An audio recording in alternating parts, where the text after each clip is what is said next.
Hakikatnya bila berlaku demikian minta bukti. Ialah dah mengaku Nabi, mengaku Rasul, apa bukti dia? Bukti dia ialah Nabi Allah Saleh mendatangkan mukjizat bentuk apa tuan-tuan? Bentuk macam mana? Keluarnya seekor unta daripada celah batu. Batu yang besar, batu yang kukuh, batu yang keras, tiba-tiba keluar unta. Hebat ke tak hebat? Hebat. Kalau hari ini contoh, antara mukjizat saya ialah kebetulan ada semok tepi tu.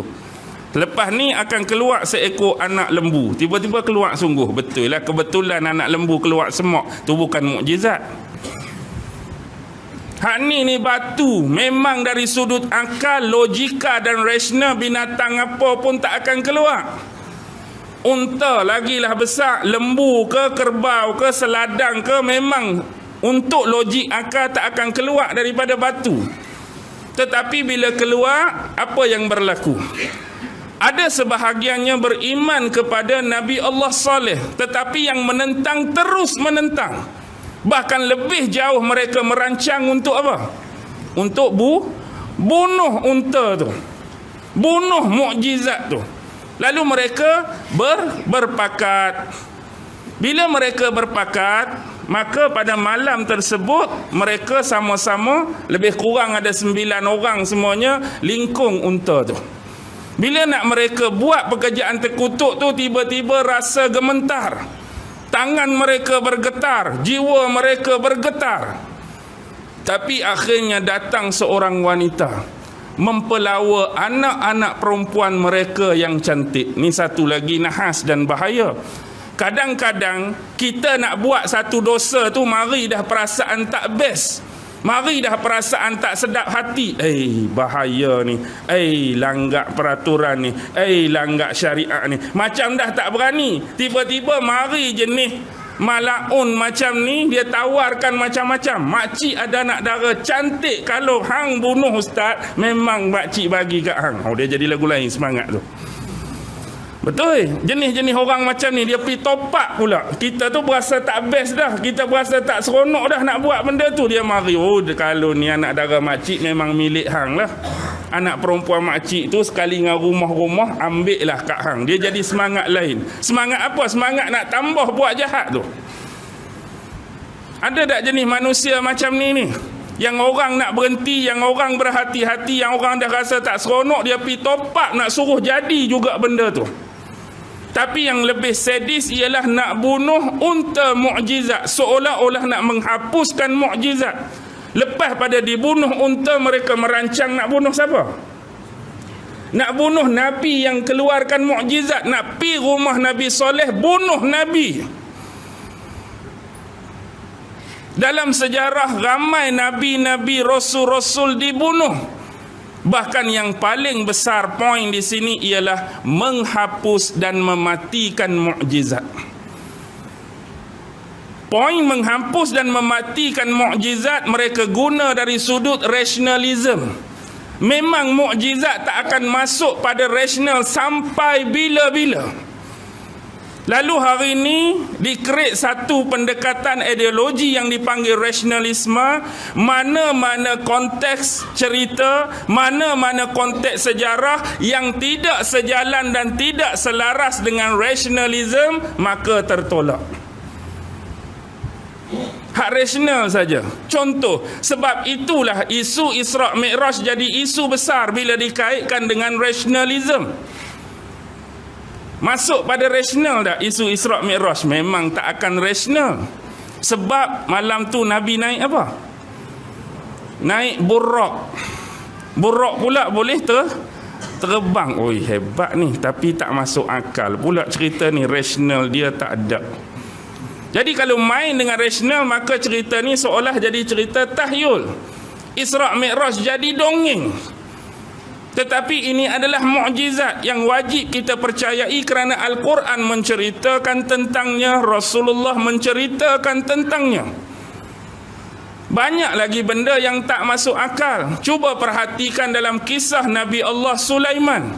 Nabi Allah Sulaiman berbicara dengan semut. Kalau berbicara dengan orang ke, orang buta ke, orang tu ke, orang ni boleh lagi lah. Ni semut. Kalau gajah tu besar juga. Ni kecil je. Tiba-tiba Nabi ni sembang pula dengan binatang kecil. Nampak tak berapa nak nampak ni. Maka benda ni akan dianggap dongeng tak rasional, tak masuk akal. Kita perlu tolak benda ni. Kalau saring punya saring benda macam ni dalam Quran, agak-agak berapa ayat Quran yang perlu ditolak sebab tidak ada rationality? Banyak ke tak banyak? Banyak, cukup banyak. Nabi Allah Sulaiman mampu mengawal angin dan mampu membawa dia pergi ke mana saja. Boleh kawal angin, boleh bawa dia. Macam Goku dengan Gohan punya cerita. Tahu Goku dengan Gohan punya cerita? Tapi bukan nak samakan Nabi tu. Maksudnya seolah-olah, hebat. Tak rasional ni, cerita kartun boleh lah, animasi boleh lah. Banyak benda-benda. Tambah-tambah mari mukjizat Nabi Isa. Perhidup orang mati lah. Orang mati ni payah nak bagi hidup balik. Tapi dia perhidup balik. Orang buta pergi sapu-sapu tangan macam tu, baca-baca sikit boleh celik balik. Kita hari ni nak bagi hak balik, hak buta tu jadi celik pun, bedah tu bedah ni masuk kornea lain apa semua sekali baru boleh celik.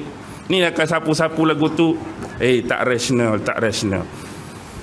Memang isu mukjizat dia tak akan terlepas dengan benda-benda macam ni. Tetapi mereka nak cuba hapuskan mukjizat Nabi-Nabi dengan bermain dengan rationality. Mari pula zaman Nabi Ibrahim. Tuan-tuan, zaman Nabi Ibrahim alaihi salam ni, Nabi Ibrahim menghadapi 3 golongan paling besar. Asal Nabi Ibrahim di mana?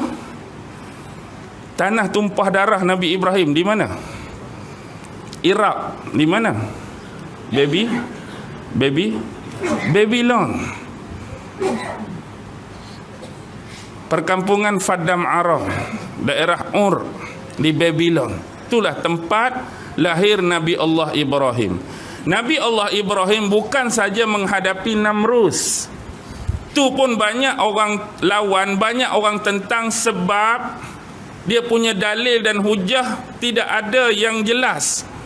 Kalau kita perhati dalam banyak-banyak tafsir dan sejarah, ramai ulama-ulama berpendapat dan menafsirkan raja yang hidup pada zaman Nabi Ibrahim ialah Namrus. Tapi ada yang lawan, ada yang menentang. Kita tak kisah sangat sebab Al-Quran tak menjelaskan pun siapa nama raja yang ditentang oleh Nabi Allah Ibrahim. Cuma cerita dalam surah Baqarah menceritakan bahawa Nabi Ibrahim berhadapan dengan seorang mulk, seorang pemerintah, yang mana Nabi Allah Ibrahim mengatakan apa? Mengatakan bahawa Tuhanku ini boleh mematikan dan boleh menghidupkan. Kemudian dia nak cabar Nabi Allah Ibrahim, dia juga mempunyai sifat yang sama. Lalu dia keluarkan 2 orang pesalah daripada dia punya penjara. Seorang dia ampunkan dosa, seorang lagi dia hukum bunuh. Ampun dosa tu bagi dia, aku boleh perhidup. Hak dia bunuh tu aku boleh mematikan. Kalau lagu tu bukan kata Namrus, hakim hari ni pun boleh buat. Hak ni saya maafkan, saya lepaskan hukuman. Hak ni saya jatuhkan hukuman gantung. Boleh tak lagu tu? Boleh juga. Tapi sebab tak mau kalah, biarlah. Lalu satu lagi persoalan dikemukakan oleh Nabi Allah Ibrahim dalam Baqarah. Tuhanku menaikkan matahari dari arah timur dan membenamkannya ke arah barat. Kalau kamu boleh hebat daripada tu, kamu terbalikkan. Naikkan dari barat dan benamkan ke timur. Agak-agak dia boleh buat tak? Tak boleh buat. Memang dia kalah.